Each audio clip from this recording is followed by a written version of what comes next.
And yeah, I learn by my mistakes, and hopefully you can learn by them too. Oh, what a start.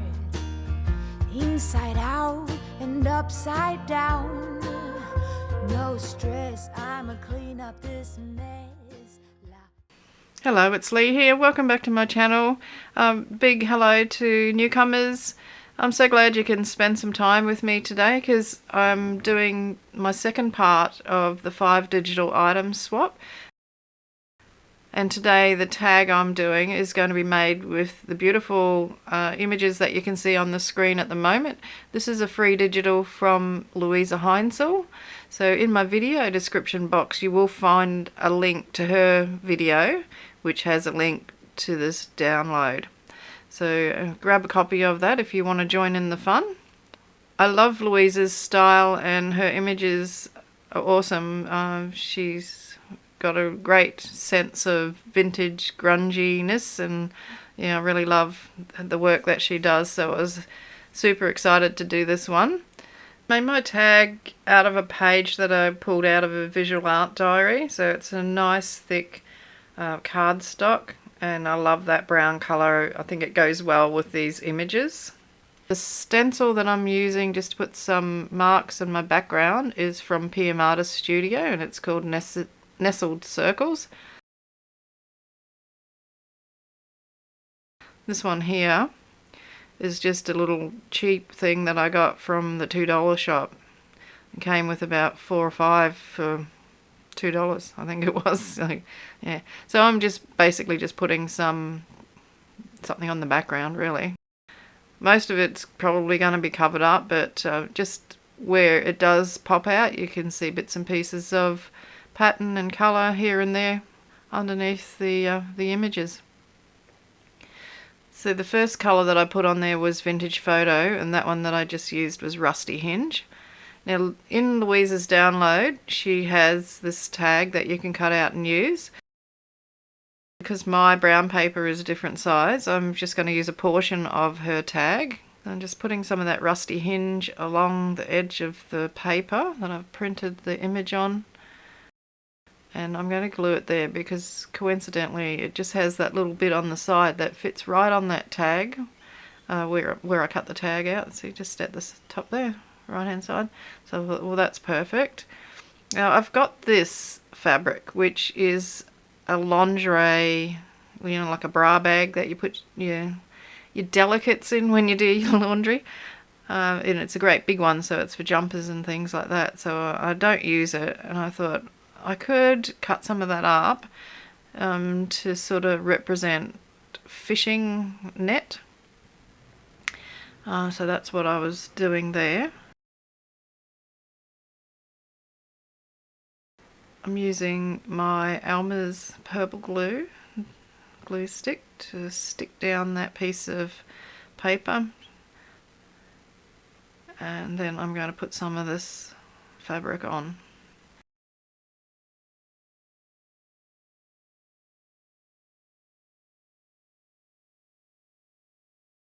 So my first thought was to have the little boy holding a fish. So I did reprint the digital and make the fish smaller. And with the numbers I couldn't really make up my mind what I wanted to do with them, but I cut them out of their background.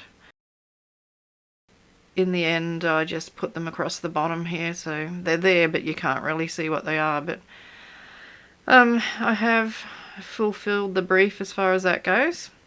So the tape measures, I decided to use the smaller version of them and stuck a little bit down the side and then some across the bottom, which you'll see me do in a moment. So I put that first lot of net across there, and this is where I'm going to put the piece of tape measure. Oh no, I'm not. I'm putting the numbers on first. I'll glue them down across the bottom. I was trying to think of a mathematical equation that I could use those numbers in, but nothing was coming to me. So I have written, because you have to include some handwriting, If you give a man a fish, you feed him for a day. If you teach a man to fish, you feed him for a lifetime. So I've written that across the top of the page just with a felt pen. Okay, so that's what I've got so far. So now I'm putting another piece of the tape across the bottom, and then I'll get one of the fish and stick the fish on, because anyone who goes fishing knows that your fish have to be a certain size to be able to keep them, and fishermen apparently like to weigh and measure their fish, so size does matter for fishermen. Just adding some more of that netting.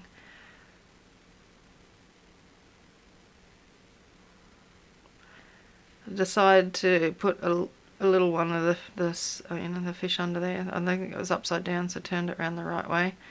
Now, I didn't think my fish was standing out enough, so I've got some colour change paint that I'm painting over. So that one is a greeny or aqua colour. And at this point, I've changed my mind about the child holding the fish. What you didn't see me do, because my camera cut out, was cut a portion of that net fabric and put it in the little boy's hand, so it's going to look like he's holding a bag or a bit of the fishing net with some fish in it.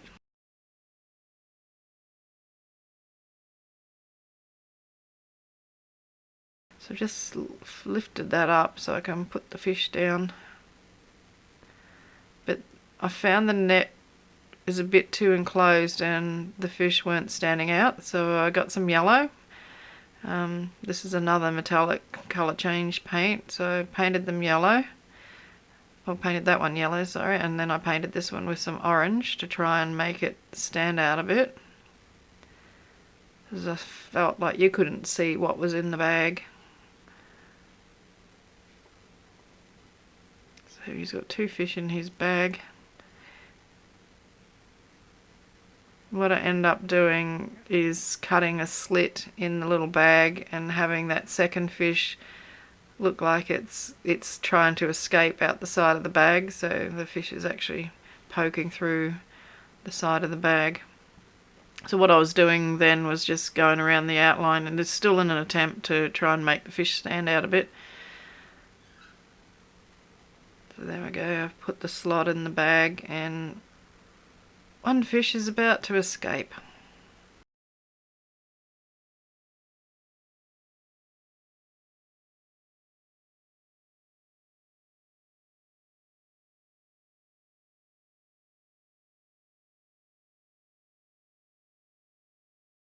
So there I've just put some highlights on the fish with a white gel pen. And I'm working on my rust, because you've got to include something that looks like rust.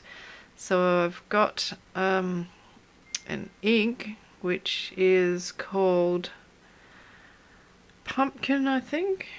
I forgot, it's not a blendable ink, it's a permanent ink.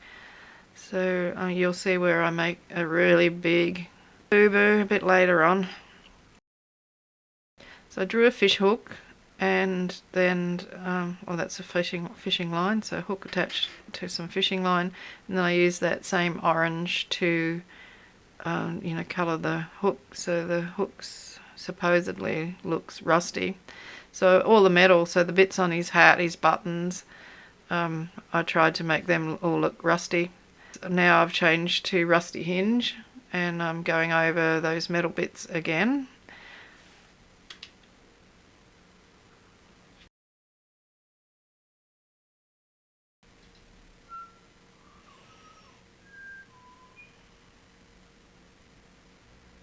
And this is where I make the really big mistake. There was obviously some of that permanent orange ink on my brush, and I tried to give him a rosy cheek, but as soon as I touched the brush onto the paper, that was it. It was dry, so I got some of the pink lipstick or worn lipstick and went over his rosy cheeks. And that looked even worse. So I thought, oh, I'll get this marker and draw his, highlight his facial features, and well, you can see what happened. But don't worry, I'd rip his head off a bit later on and give him a new head. So don't be put off by seeing that face. It's like a zombie or something at the moment. But anyway, so I've got some more ink here, and it's a bronzy acrylic ink, so it's got a little bit more body than the oxides that I was using before. So I've gone over my rusty bits and just I put a few highlights here and there on the fish with it. And also I think I painted his shoes. Yeah, I painted his shoes with the bronze ink. I've now got some white, and I think I'll just paint over his face, and that might push those horrendous marks on the face into the background, and also highlight a bit of his jacket, where the edges are, the seams and things are. I'll give that a couple of coats with the white, and it's soaked into the paper on the first round, and add highlights in a few other places.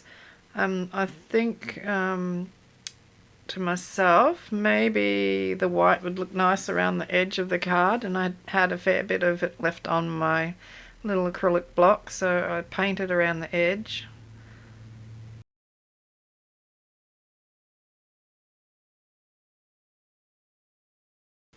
Now I've punched a little slot in the top of the tag, and I'm using a bit of that net fabric as my tie on top of the tag, trimming it down to size. And that's pretty much finished at the moment, until I decide that I want to put some black splatters on it. So I love my black splatters, and I had already put some white splatters down. Unfortunately I got a big blob of it on the card, but I was upset at first, but I like the way it looks.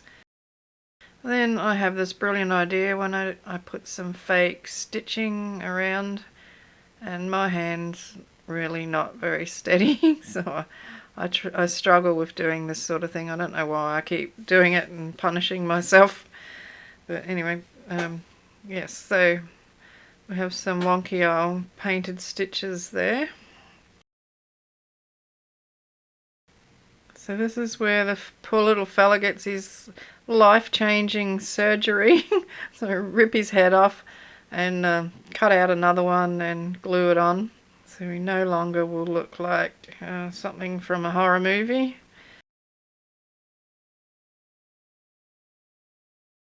I forget to redo the metal on his hat, so that was meant to be rusty, but I missed that out.